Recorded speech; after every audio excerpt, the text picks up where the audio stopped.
Assalamualaikum warahmatullahi wabarakatuh. Perkenalkan, nama saya Fitri Alfaini dengan NIM D1B018090. Kali ini saya akan menjelaskan beberapa tentang aliran filsafat pendidikan. Yang pertama, pengertian aliran esensialisme. Kata esensialisme menurut Kamus Besar Bahasa Indonesia terdapat dua kata, yaitu esensi yang berarti hakikat, inti, dasar, dan ditambahkan menjadi esensial yang berarti sangat prinsip, sangat berpengaruh, dan sangat perlu.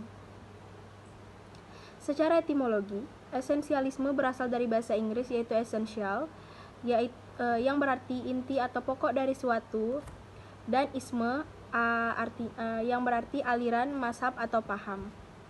Latar belakang filsafat esensialisme.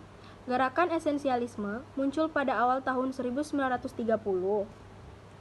dengan beberapa orang pelopornya seperti William C. Bagley, Thomas Briggs, Frederick Breed, dan Isaac L. Kendall.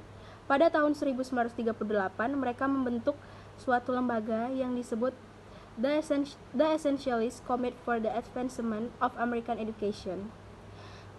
Ciri utama esensialisme: idealisme dan realisme adalah aliran filsafat yang membentuk corak esensialisme.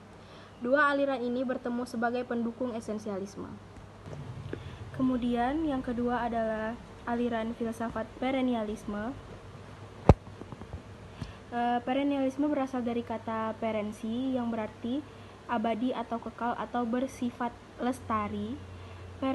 Perennialisme muncul atau berkembang sebagai reaksi dan solusi yang diajukan atas terjadinya suatu keadaan yang mereka sebut krisis kebudayaan dalam masyarakat modern. Beberapa prinsip pendidikan perennialisme yaitu walaupun perbedaan lingkungan, pada hakikatnya manusia itu sama. Rasio merupakan atribut manusia yang paling tinggi. Belajar untuk memperhalus pikiran dan mengontrol nafsunya. Tugas pendidikan memberi pengetahuan tentang kebenaran yang pasti. Pendidikan merupakan bukan peniruan hidup. Yang terakhir, siswa seharusnya mempelajari karya-karya besar tentunya dalam literatur yang menyangkut sejarah, filsafat, seni politik, maupun ekonomi. Yang keempat adalah aliran filsafat progresivisme. Progresivisme adalah gerakan pendidikan yang mengutamakan penyelenggaraan pendidikan di sekolah berpusat pada anak. Aliran progresivisme memandang kehidupan manusia berkembang terus-menerus dalam suatu arah yang positif.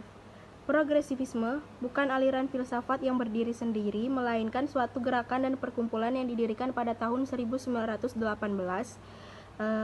Progresivisme didasari oleh pengetahuan dan kepercayaan bahwa manusia itu mempunyai kemampuan serta dapat menghadapi masalah-masalah yang bersifat tertekan atau mengancam manusia itu sendiri dengan skill dan kekuatan sendiri. Ciri utama progresivisme adalah: 1. Berpendidikan dianggap mampu merubah dalam arti membina kebudayaan baru yang dapat menyelamatkan manusia bagi masa depan. Yang kedua, percaya bahwa manusia subjek yang memiliki kemampuan untuk menghadapi dunia dengan skill dan kekuatan sendiri. Yang ketiga, progres yang menjadi inti perhatiannya. Maka ilmu pengetahuan yang dapat menumbuhkan kemajuan dipandang merupakan bagian dari kebudayaan. Yang terakhir, progresivisme adalah suatu filsafat transisi antara dua konfigurasi kebudayaan besar. Yang keempat adalah filsafat konstruktivisme.